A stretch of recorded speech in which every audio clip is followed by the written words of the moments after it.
Perfect. I'm excited. All right. You ready? I'm ready. This is my first in-person podcast interview in literally 3 years. I'm so honored. I'm so excited. And you have been on my bucket list of guests since I moved to Austin. You are such a badass. Oh my God. I'm so flattered. Don't worry. I will boost your ego all day long because I'm so happy that you're here.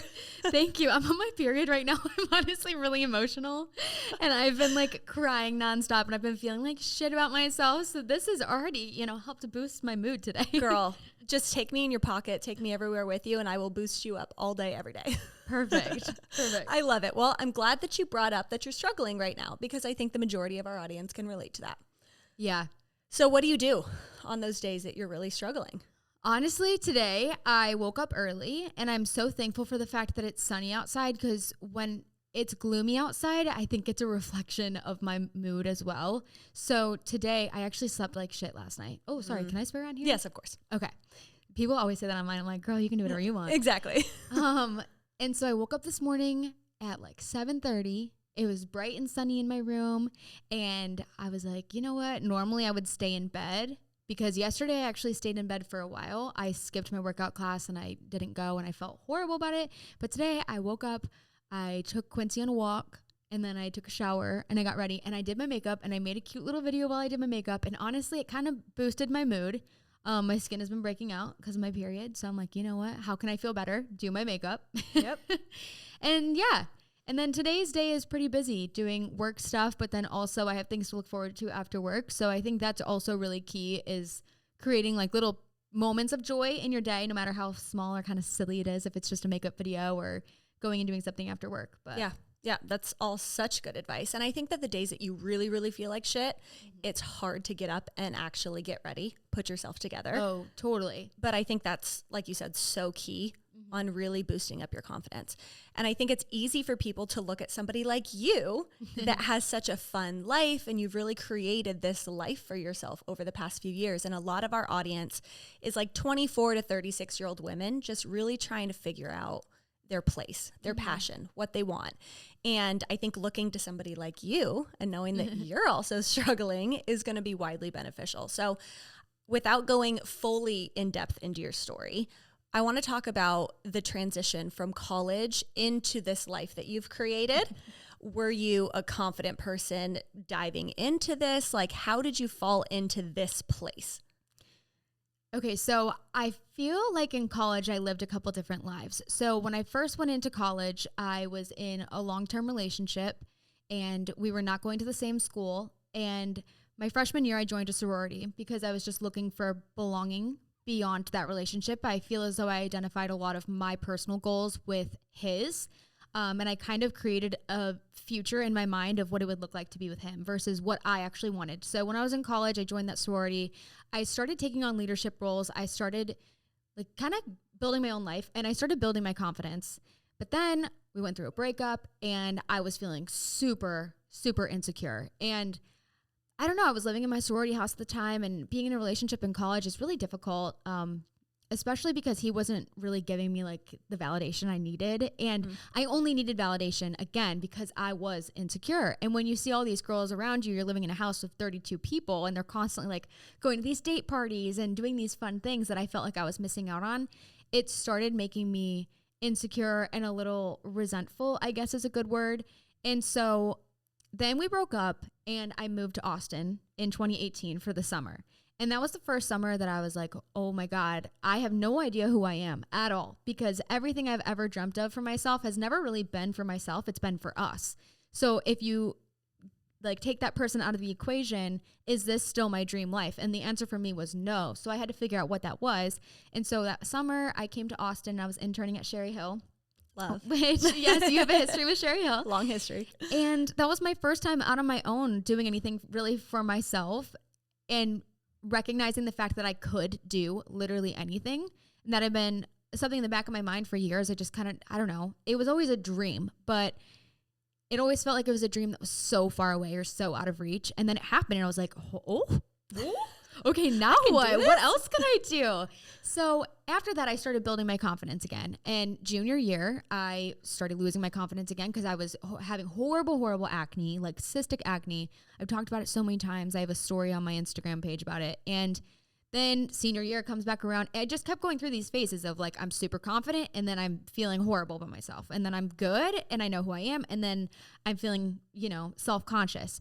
And so I think a lot of people go through these phases where you can be a confident person on the outside, but internally I was not really. Yeah. I think it's all kind of a lot of a facade, just depending on how good you are at masking it. Yeah. So when I moved to Austin then, after college, and this is like the real transition into real life, I was graduating in 2020, so it was COVID time. And I do think that something about quarantine allowed me to have no fear of rejection or people making fun of me, because it was like everyone's so isolated in this own distorted reality that I'm not even going to see these people who I would be nervous would make fun of me for making TikToks. So why do I care? Like, fuck it, I'll just post it, Interesting. And so I think over time, as I started growing a community online, that started gaining my confidence back again too, because I was like, okay, people like what I'm posting. People like that I'm just being honest and open on the internet. Like, this is good. I'll just keep being myself. And as time goes on and more people follow you and more people are interested in your life, there starts to become like this shift where the thing that people used to like about you, your vulnerability and your honesty, then becomes the thing that they judge you for the most. And so last year I was feeling it really hard, just a lot of judgment from people. And it was hard for me to not listen to other people's opinions. And when I say that, it wasn't a lot of people. It was like a small pool of people, and there's few negative comments here or there, but it was really taking a toll on me. And so last year, I would say from the outside looking in, I probably looked like I was having a great time. I'm doing all these events. I'm doing great things for myself and for the people that follow me, but I was actually really struggling. And so it wasn't until this past year in like January, I don't know, I just felt like I had a flip go off or a switch go off, and I've been feeling really good lately. So. Okay, I have so much to dive into with you. My goodness. Sorry, that was a lot. No, I love it. I think that confidence fluctuates so much. And I think that's something that a lot of people, when they're stuck in that insecure mindset, just assume that the people that are putting themselves out there, especially on social media, must just be super confident. And I like that you also said that, like, you have to build confidence on the inside so that it doesn't fluctuate based off your relationship status or your skin or any of the other external stuff. But that's so much easier said than done. Yeah. So when you were really struggling last year, and I know there's only a few like quote unquote trolls out there, I'm sure, but they're very loud and they can fill up your mind. So when you're in kind of a dark place and you're struggling, what are you doing to get to the place where that switch goes off? So I feel like I recognized that I was basically giving these very few people like a megaphone, and I was allowing them to project their opinion louder than the other people who were like super supportive, super kind, so nice to me. I'm like, I should be giving them the megaphone. Like, why am I allowing these people's opinions to be emphasized when they don't want the best for me at all? Yeah. And so I guess I just started looking at it like that. I realized that I wasn't acknowledging the people that have been there for me all along. And when I started shifting my energy towards appreciating them and focusing on them, it helped me tune out these like bad apples. That's interesting. Okay, so then as you're trying to really focus on like your own internal aside from social media, are you struggling with this? Even when you're not showing up online? Are you working on your mental health throughout it? Are you doing stuff to like build up your confidence? Like, what are some tactical things that you were doing? Yeah, I would say this past year, I started taking my health a lot more seriously.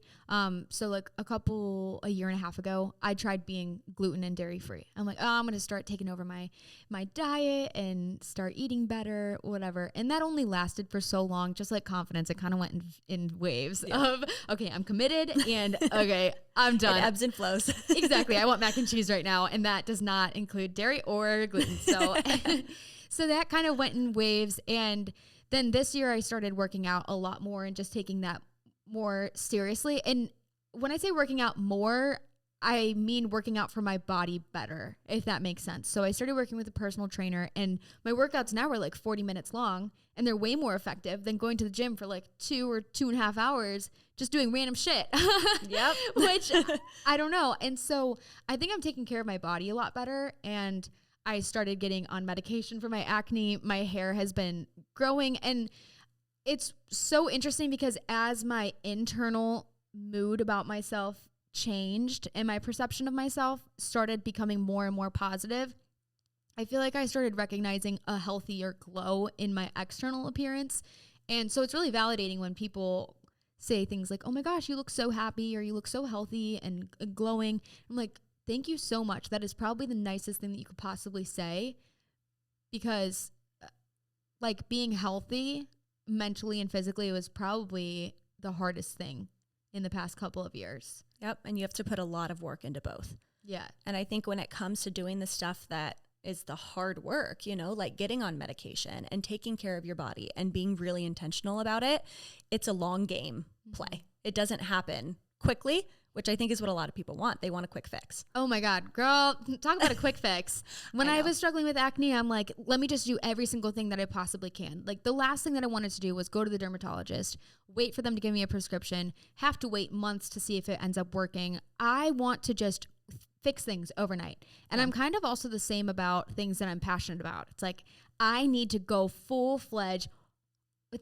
as hard as I can, 100%, like right now, or else it's going to kind of fizzle off. And that's how I am about a lot of things in life. Yeah, I am too. And then, you know, and then I get distracted and very distracted all the time. Yeah. But I mean, I love a quick fix. And what I realized is that the quick fixes are the things that go in ebbs and flows. And the long-term things that you have to work towards are the things that are more sustainable, unfortunately. Unfortunately. Yes. There really are no quick fixes. Totally. So once you're getting on social media during quarantine, that's really when you started kind of getting out of your shell a little bit and trying to build this whole life for yourself. And it seems like it just blew up and took you in a completely opposite direction. When you got on TikTok and social media, were you just having fun, or did you want to take it seriously as a job? Yeah, so when I got on TikTok, it was actually summer 2019 because I was working at Sherry Hill for a second summer, and they assigned me this TikTok project to just basically do a research project about trends, influencers in their target market, and they wanted me to kind of create like a TikTok campaign. And this was before TikTok was super huge. It had just kind of changed from Musical.ly. So the creators on the app were a lot different than now, and the content was a lot different. So as I went to college my senior year, fall 2019, and then going into the spring of 2020, TikTok kind of started shifting. And you see that when you look back, like there's all those quarantine trends, and it used to be all these dancing videos, but then quarantine changed it to these at-home coffee DIY things, or cleaning your house, or showing just normal other things other than dancing. And so when I was in college, I just used to post for fun. We would post little dancing videos before we went out to the bars. And again, like I said, I never really made like a makeup video or me talking about my life or anything, because the only people that followed me were my friends. Yeah. And it's a little weird, you know, to start off, you're like, this is embarrassing if people that I know see this, or people from high school see this. So I always tell myself, no one I know is ever watching or listening to me. And that allows me to just post and say whatever. And so it was really just for fun. And then it wasn't until the spring of 2020, I was looking for a job, and I went to go submit an application at TikTok. And then the job posting was gone. And I'm like, okay, let me figure out how I can actually utilize this platform. So my goal for that actually was to go viral. I created a video resume, essentially talking through all my job experience, showing photos, showing actual proof of what I've done and my creative capabilities, I guess. And so my goal of that was to go viral. But my goal was never to become then an influencer or a creator. It was literally just to get the job. Interesting. Okay. And so then I did get the job. And then it's kind of funny. If you look back at my super, super old videos, I used to think that networking and career stuff was my niche. And so I would post things about building resumes. I would build custom resumes for like Instagram. I think I might have done one for, I know I did one for Instagram, maybe like Pinterest or something. And yeah, that was kind of my thing until I realized people weren't sticking around for the resume stuff. They were just interested in my daily life. So then that's when it kind of started shifting to more lifestyle and personal videos. And then from there, yeah, it just became something a lot bigger than I ever would have thought. So I'm very grateful for that. Sounds like it. So you get the job at TikTok, and are you still just posting your everyday life? And then when do you make a transition to making your own brand? Yeah, so I graduate college May 2020. I got the job like literally the week that I was graduating. And so I took 2 months to stay at home before I ended up moving to Austin. That's where the job was. It was fully remote. And so all these people were super invested in the video because that resume went viral. And then everyone's like, oh my God, did she get the job? And 2 weeks later, I said, yes, I did. Now I'm moving to Austin. And then there were people who stuck around. They're like just watching me basically go back home, hang out with my friends before I moved to Austin for this new job. I don't know anyone. I'm single. I'm like going out all the time.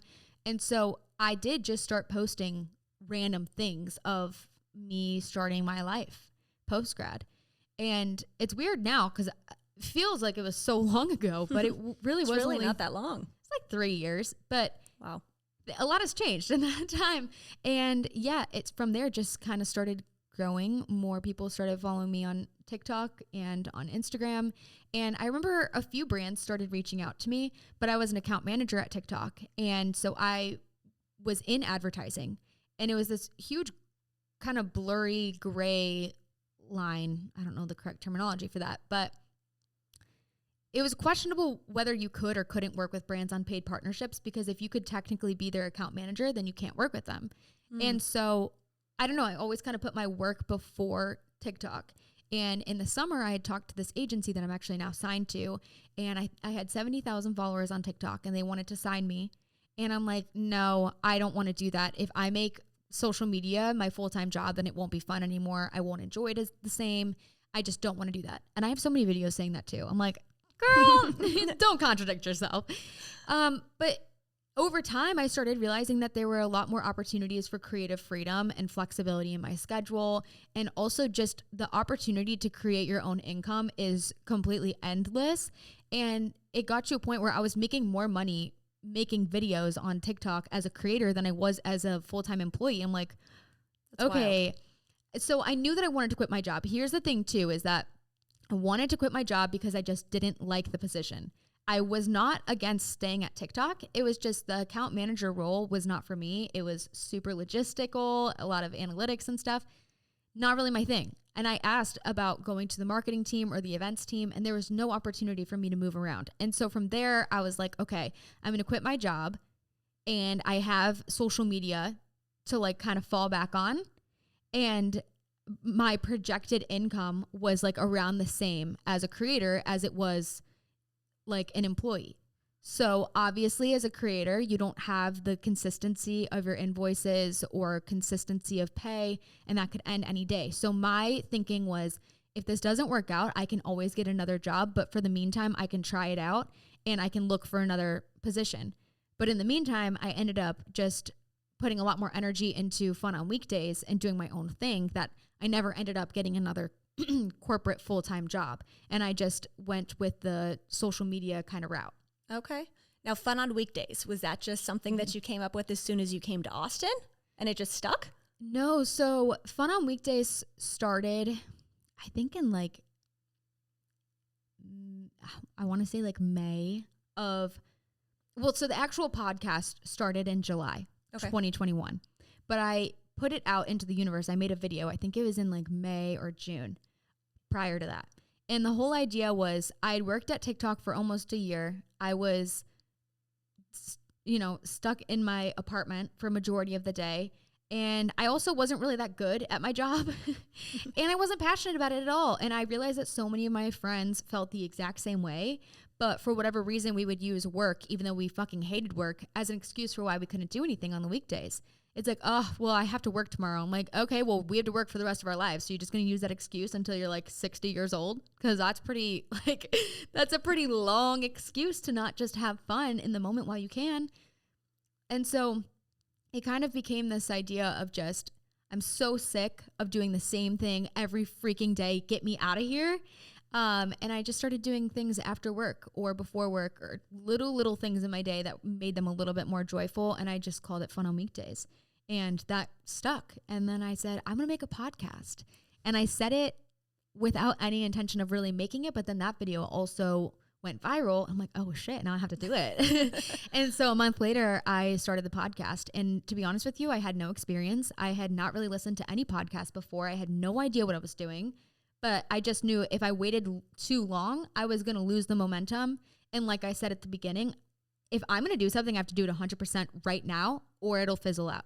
So I started it. And yeah, when I quit my job, it had been like a month after I started the podcast. So the podcast also became another source of revenue for me aside from just social media as well. So when I quit my job and I told my parents like, oh, I'm going to do this, they were like, oh. Yeah, well, no, they were supportive. Of course they were supportive, but my dad had a lot of questions about, you know, job security and like, how long are you going to do this? Or what if this happens? Or you need to get your own insurance now, all these things. So there's definitely a lot of logistics that come with doing your own thing and being a full-time creator, but I'm so happy that I did that and made the pivot.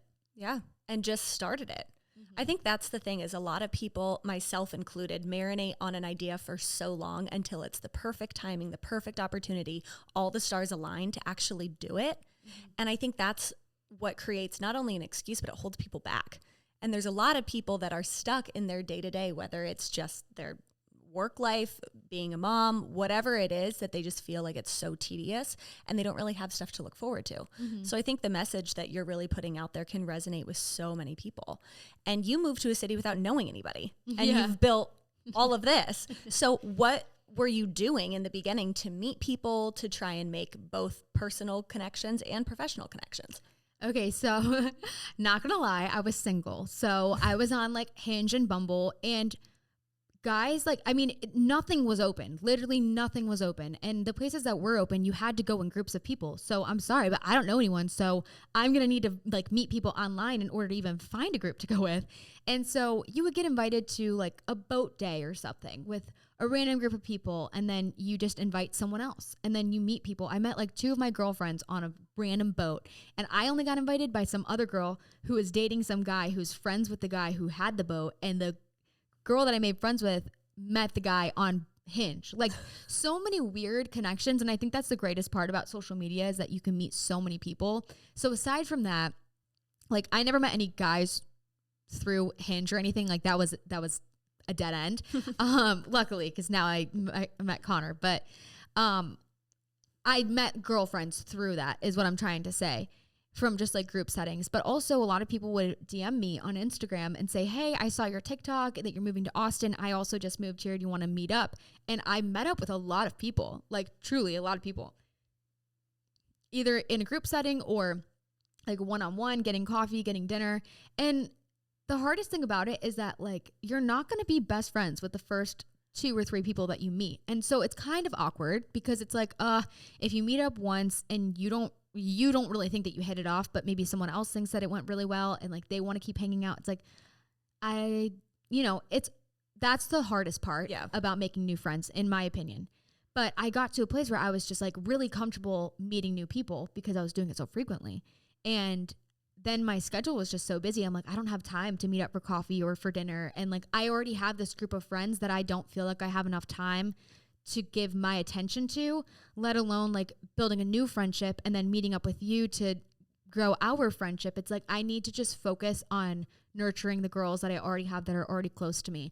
And so that's when the idea came of, okay, well, I can't go to brunch with you, but this other girl asked me to go get coffee. So like, let me connect you guys together. And so the whole idea of like connecting my community to one another was to help bring them together in person. And so obviously you can meet people online, but it's one thing to just message back and forth than it is to make the actual commitment to make plans.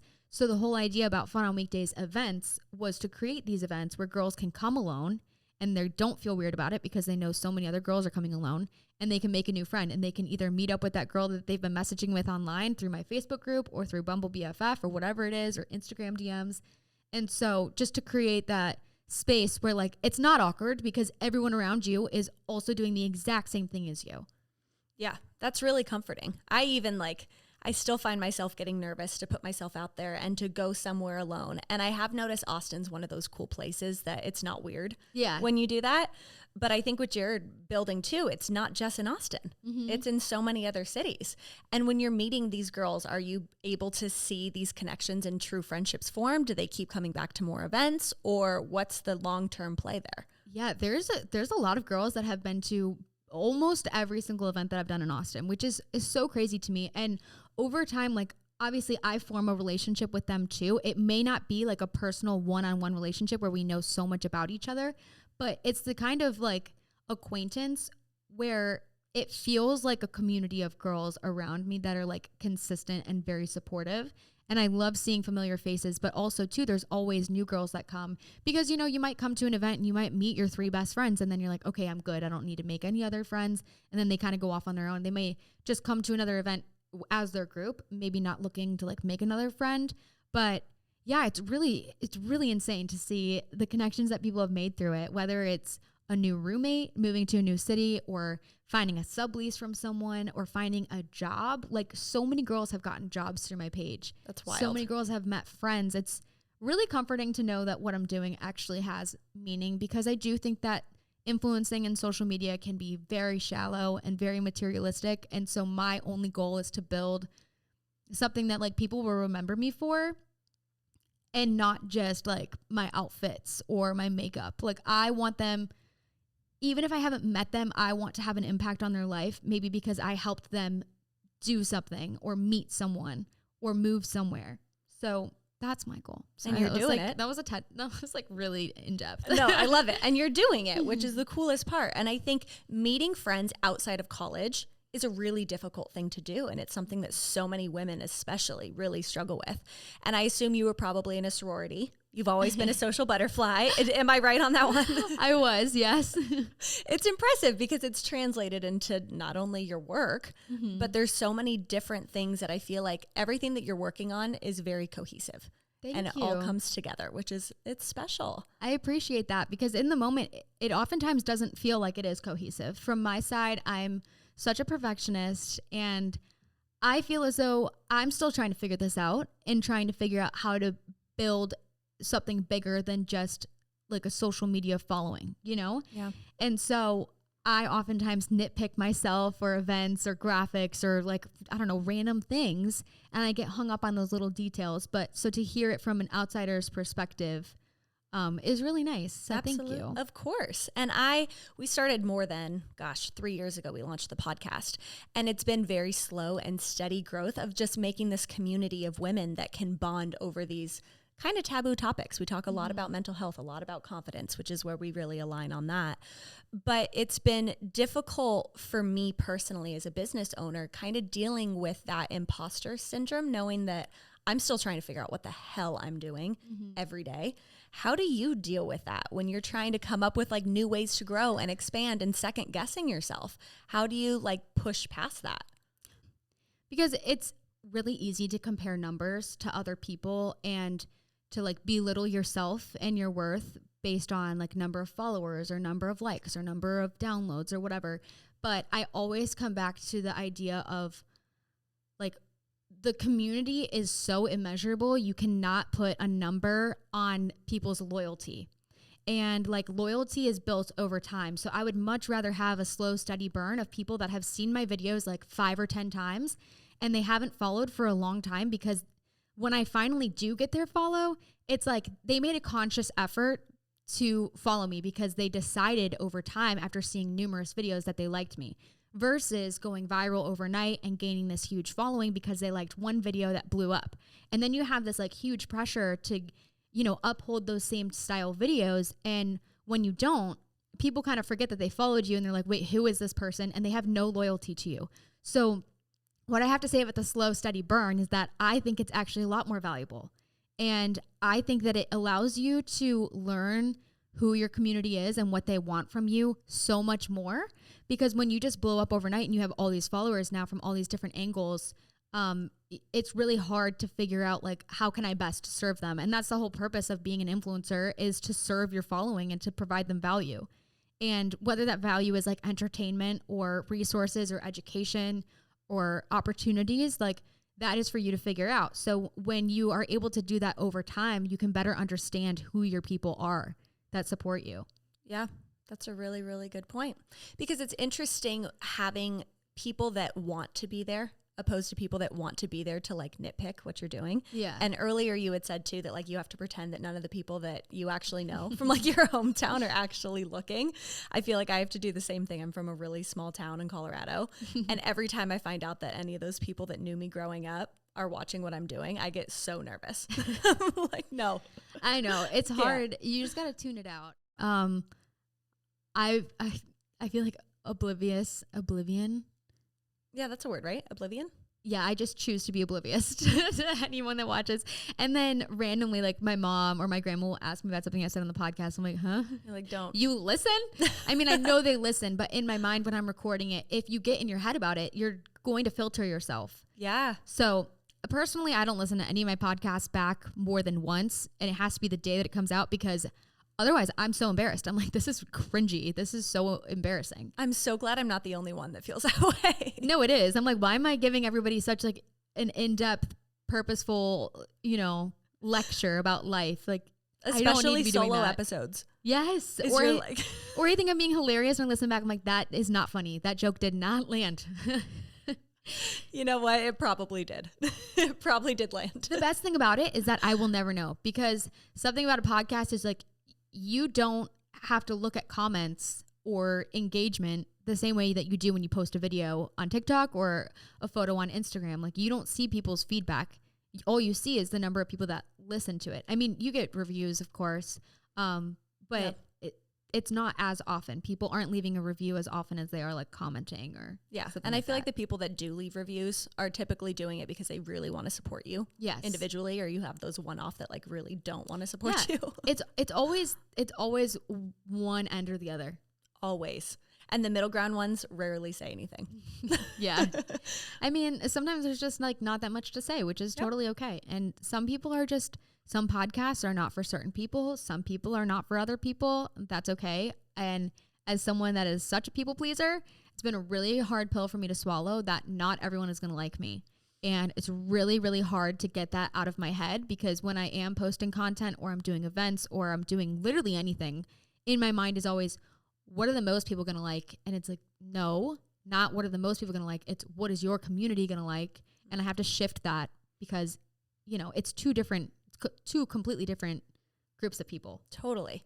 And I'm such a people pleaser too, to a downfall that it's like, I am thinking about what other people are going to want the majority of the time and trying to like snap out of that is really hard to do in my personal life, but now even professional life, because you have to be really protective of your community. And can you catch yourself when you're being a people pleaser, or can you see like, this is what I would want, so I need to go with that, opposed to this is what I think my community would want? Yeah, actually there was one instance recently that I had to go with what I wanted to do. And so I had this movie night planned. It was an event on a rooftop downtown drive-in in Austin. And it was just really crappy weather. And we had this planned for like 2 weeks in advance because you have to coordinate all the vendors and the venue and pay all the fees and everything. And honestly, our bad. We didn't have a backup plan for an indoor place. But as we got there, I'm like, this is just not the vibe. It's so damp and wet and humid. And like, yes, I know the girls would still come and I know that they would still be happy to be there, but it's just not the standard of what I want the events to be. So I called off the event literally an hour before, and I had to listen to my gut because it's like, would I rather present them something of my highest quality that meets my standard of what I want people to know me for, or would I rather just like go along with the event tonight because it would be the easiest thing to do and just make the best of it, and knowing that like it would be more convenient for the girls that did buy tickets to come to it. So we ended up refunding everyone the tickets, and we rescheduled it to this actually last week, and everything was great. And I'm so happy that I did that because, sometimes you got to listen to yourself. But when it comes to feedback on certain things, it's like a business. The hard part about being an influencer is that you don't have a product. So like Waterboy, for example, my boyfriend's business, if someone says, oh, the product is too salty or it's too expensive or I don't like the flavor, those are all objective or subjective opinions, but they don't hurt as bad because it's a product. But But it's also a business. So if you look at an influencer and someone says, you're unrelatable, this was out of touch, you're rude, those are also subjective opinions, but it's about a personality. It's not a brand, but you're also selling stuff. Like, you are a brand when you're an influencer. So I do think that you have to listen to those people because, I mean, everyone's feedback is valuable in some sort. So yeah, I don't know. That's my opinion on that. It's tough to do, especially like you said, when you have a product. I almost feel like it's easier to present that product and not care as much about the negative feedback in the way that it like doesn't personally offend you. Yeah. And those are things you can change overnight. Exactly. But when it's something about yourself and your personality or something that you've put a lot of work and time into. And for me, I always struggle when my intention doesn't come across. Oh, yeah. Because I feel like we always have pure intentions. And then for somebody to be like, yeah, that didn't land, or it's out of touch, or whatever it is. How do you deal with that if you get that? So I think honesty is always the best thing possible. And I don't mean honesty in the way that you over explain yourself, because then it kind of seems like you're guilty. Yeah. But if you just explain yourself, explain your intentions and own up, like, if you made a mistake, then say you made a mistake and apologize for it and move on. Don't act like it didn't happen. I made a mistake one time of working with this brand that I didn't know the owners had like a bad history. And I did this partnership and I didn't look at my phone for 2 hours. I come back to my phone. Everyone's like, oh my God, I cannot believe you're supporting this brand. Like, I used to support you. This feels so off brand for you. I'm so disappointed. And so I go online and then I see all of these reviews of these people, which that was on me. Like, I didn't do enough research about the brand before I did the partnership. I did reviews about the brand, but I didn't do reviews about the owners. And so when that happened, I literally did the classic I terminated the partnership, which I think you should always do. If you make a mistake of working with a brand that like doesn't align with you, your community is going to know that, first of all.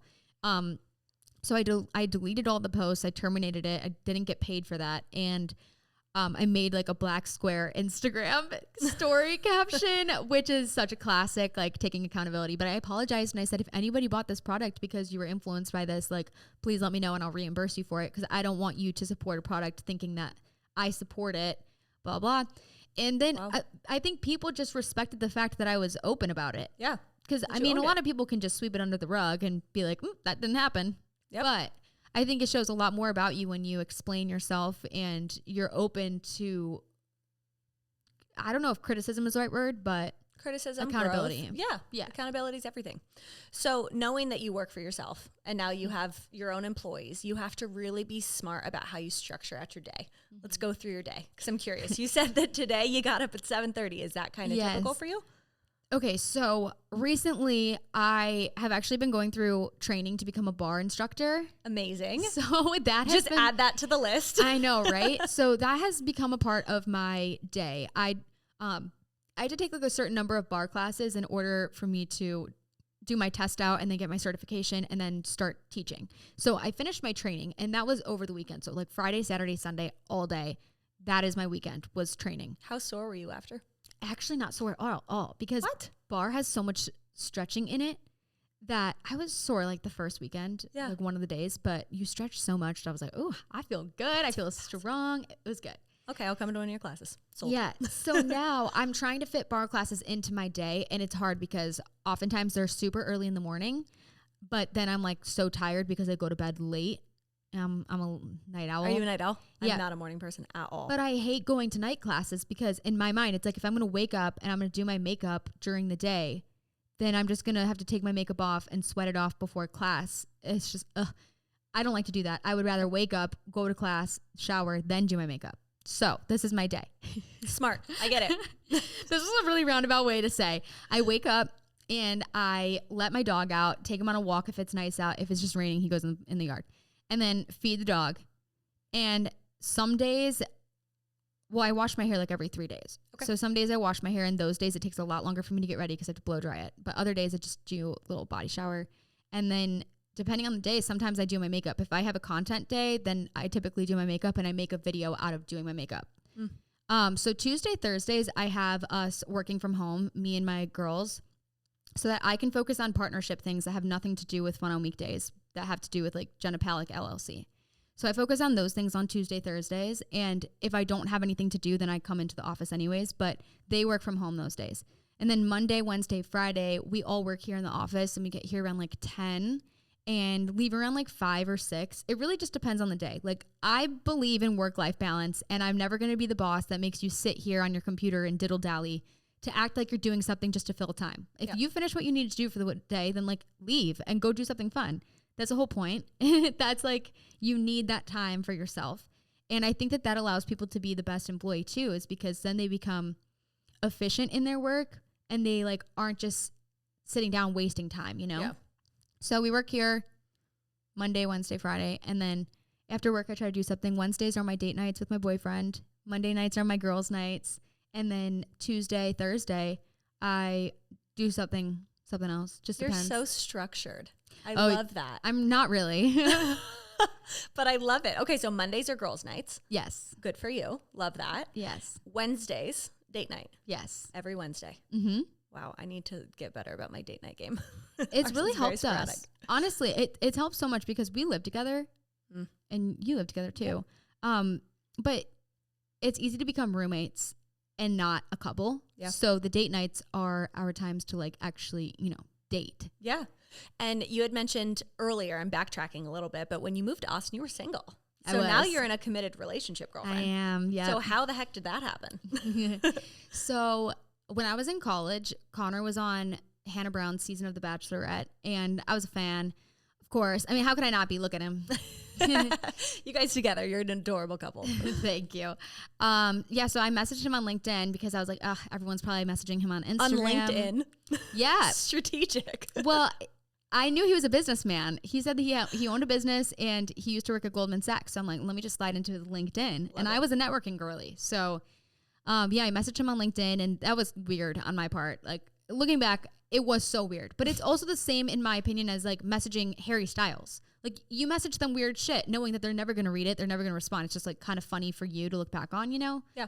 But then he actually did read it. And so then he like left me on red and I just made a funny joke about it. Like, Connor, someday you're gonna regret leaving me on red when I'm a millionaire. So cringy. Like, I can't believe I said that, but it's fine. And so then when he ended up moving to Austin, like a couple months after I moved to Austin, I made a TikTok video like showing the messages and making fun of myself because I'm like, if this ever comes to light, I better be the one to share it because it's embarrassing. So if I just own it, then no one else can make fun of me if I make fun of myself. And then he ended up, that philosophy. Yeah. Then he ended up following me on TikTok and that was weird. I'm like, oh my God, is he going to message me? He didn't. And then like a couple weeks went by and he randomly messaged me one day and asked me if I want to go on a walk/run after work. I'm like, let's go with a walk. I'm not a runner. And then I was just picking through every single workout set in my closet like the Grinch. And he's like, that's it. I'm not going. Because I hated everything on me. And I was like, oh my God, Connor Saley like asked me to go on a walk. So yeah, then we met that day in fall 2020. And we walked for like 5 miles, I think, around Lady Bird Trail. And we just talked for hours. And yeah, he talked a lot about his family and his life in Dallas and stuff. We really did not talk about The Bachelor at all. And I feel like I got to know him a lot more. And it made me like him more because he was so much better in person than like the idea of who he was that I created for him from the TV. And so we just became really good friends over time and then started hanging out a lot more in the spring. That was around the time that he started Waterboy and I was doing more on social media and we just had a lot in common. And yeah, became really good friends. And then one day he decided he liked me and he kissed me in his car and I was like freaking out. And then we were in the talking stage for a little while. And we actually lived together before we started dating because we moved to LA for a couple months. Me, him, and his business partner. We lived in an Airbnb together. Why? I know. So it was right after I quit my job. And they wanted to change from Austin because they like wanted to do more with Waterboy and stuff. And so we all just thought, if we get out of Austin, maybe we'll have a clear mindset. Let's go to LA. And I thought it'd be a good work opportunity, but I actually ended up not liking it at all. So I'm glad that we went because we realized it wasn't for us. But yeah, we lived together there, and that's when we started dating, was in November of 2021. Wow. Yeah, so it's been a year and a half now. That's funny that you guys were living together before you were dating. Yeah. Clearly it was going well. Yeah, it was going well. And also too, like you see someone's red flags so clearly when you're dating them. Like you know who they are to their core. Like you see all of their flaws and all of their little weird personal tics that they have. And, you know, if you can get past that and you still like that person, then I think that you're good to go. Yep. Because living with someone, you see everything. Yeah, exactly. Everything. Well, I will say that's the power of manifestation right there. Yeah. I know, really. I speak everything into existence. I'm like, one day I'm going to sell Fun On Weekdays for $50 million. You heard it Make here it first. happen. You heard it here first. Hey, it's not like so far out of reach. No, it's not. Who knows? It's really not. So what is your goal with Fun On Weekdays? What do you see the big overall plan for selling it? Yeah. So ideally, like, I don't want Fun On Weekdays to be me. And I think that's one thing that I struggle with right now is that I'm like so personally tied into Fun On Weekdays, but I want it to function on its own without me. So like I want to be doing more and more events in different cities where I am not personally at the events, because like if that was the case, we would limit ourselves to so few events. Yeah. Amongst like all of the other travel that I do for my other business, which is just influencing stuff, I'm so limited to that. So the ideal world is I'll have people in different cities that will be like ambassadors, reps type thing, and they'll work part-time, and obviously they'll like be paid. And that's why so much of this takes time, is because like I don't have that up front to just do that overnight. Like that takes money and resources. So to have people in different cities help me facilitate these different events like weekly would be so awesome, but also create Fun On Weekdays as more of a media company. Media company. So like it started as a podcast, but honestly the podcast is just like one segment of what Fun On Weekdays is now. Like the event segment is so huge. It's honestly probably bigger than the podcast. And then I have the e-commerce too. So when I do the merch online, like that's a huge source of revenue for Fun On Weekdays. And so my goal is to stop doing merch.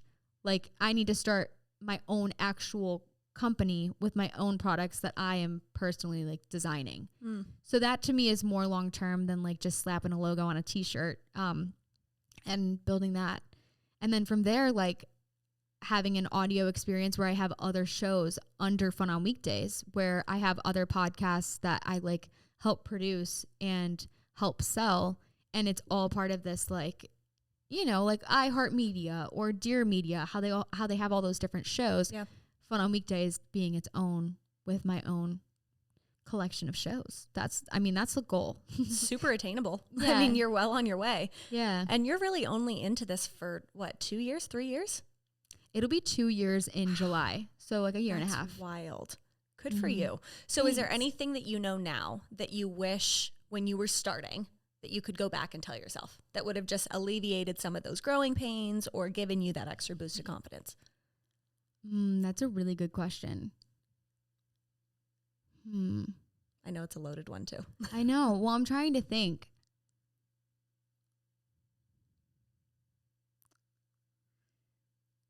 Growing pains. Let's see. I mean, one thing that's really, I wouldn't say difficult, but just the whole structure of a business. Like I completely restructured things for this upcoming year because taxes as a creator can get very high. If you don't know how to file your taxes to minimize what you're paying to the government. Because like the IRS, if you don't know what you're doing, they're going to make you pay as much as you possibly can. So I have a CPA, and I got a CPA last year. I got a bank like accountant, and I have an investor as well. So I created kind of a team around me this past summer because I realized that everything was so unorganized and I had just all these different invoices flying around. I started paying vendors for events.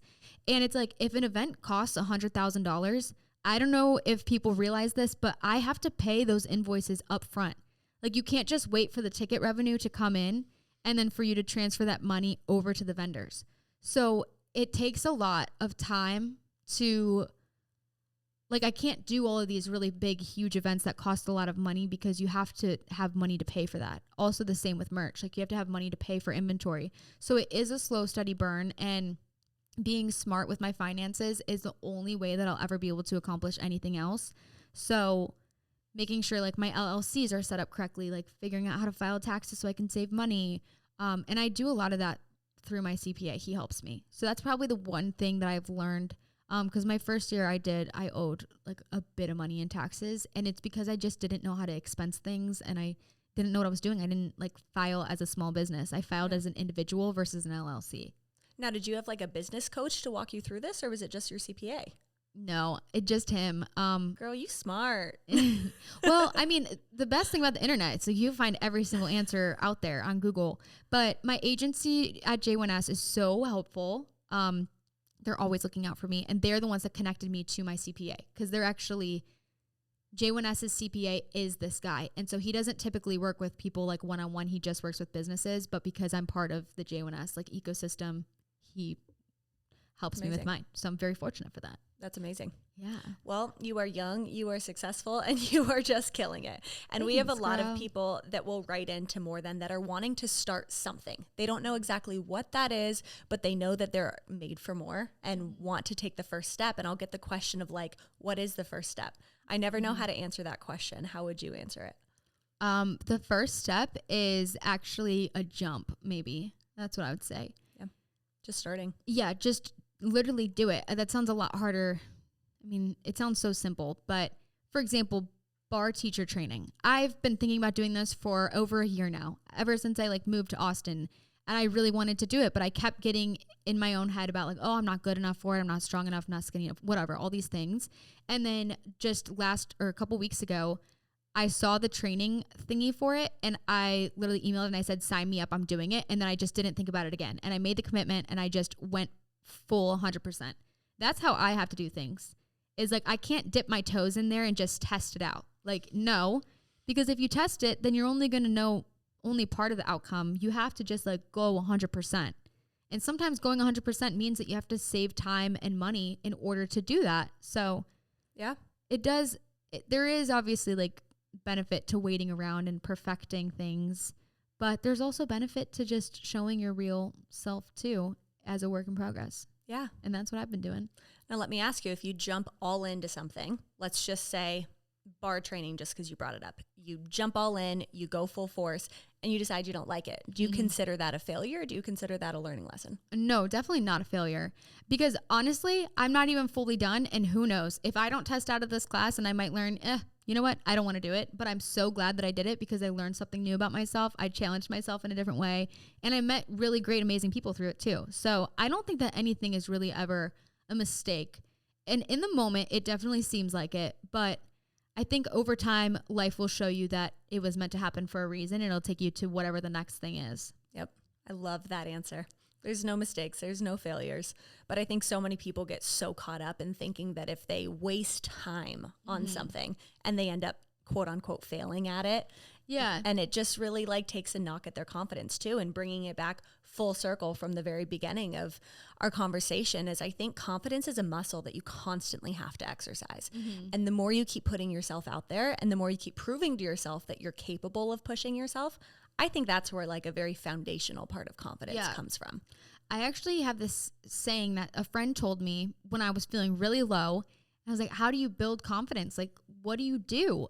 And she said, this is also a famous quote, so it's not from her. It's a quote by a quote, that building confidence is keeping the promises you make to yourself. And I don't know why, but it just struck me so hard because I realized that when I make a promise to myself that I'm going to go to bar at 9 a.m. and then I don't go because I snooze my alarm, I'm like, oh, well, I don't have confidence that I'm going to go the following day either. Because if I can't even commit to that, then like, what makes me think I can commit to it the next day? Or if I don't make my bed every day and I tell myself, oh, I'm going to clean tonight, and I don't clean tonight, it's like, well, I said I was going to do that. But if you do it to your friend, it's like, oh, let's go to dinner tonight, and then you just don't show up for your friend's going to be like, you're unreliable, like you're not being a good friend. So you have to do that for yourself too. And over time, I think when I started committing to things that I said out loud that I was going to do, it really did start helping me build confidence internally that had nothing to do with my appearance or anything. Yep. I love that you said that. I recognize that quote from Ed Milet. I actually just did a TikTok video on this too, because it's been such a life-changing quote for me, because like you said, I will always keep my promises to other people, but I can always talk myself out of the promises I make to myself. Yeah. So much easier. So much easier. And there's not as many consequences instead of it's just the internal dialogue that you have, totally. which is almost worse. over time. Over time, for sure. But it's hard. It is hard. I think everyone's just trying to figure it out. Honestly, I always say this too. Like, once you think you have life figured out, you get 1 year older and there's something else going on. Like, you start a family, then you get married, whatever.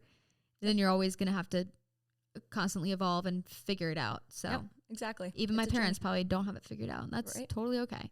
I used to always think when I was younger that I'd get to a certain stage in life and suddenly it would all click and it'd all be figured out. And the older I'm getting, the more I'm realizing like no one knows what the hell they're doing. Yeah. Well, it's kind of comforting too to know that. Very comforting. Yep. So hopefully that comforts y'all that are listening. Yes. Well, thank you for coming on, Jenna. You are amazing. This was so awesome. Thank you so much. It's so weird to just like sit and talk about myself. I love it. I get to know you even more. And to give you a shameless shout out too. I am one of those creepy girls that like slid into your DMs. I think I emailed you actually. You're a professional girly. How do I stand out? I emailed you and was like, hi, please come on the podcast and can we be friends? And getting drinks with you and everything, just getting to know you. You are such an incredible, down to earth, amazing woman. And I feel like who people see on the screen truly is who you are in real life. Oh, thank you. Testament to you. That's so sweet. Again, I mean, you started it by hyping me up. You're going to finish it by hyping me up. Girl, you know it. It's been a good day here. You know it. Well, if you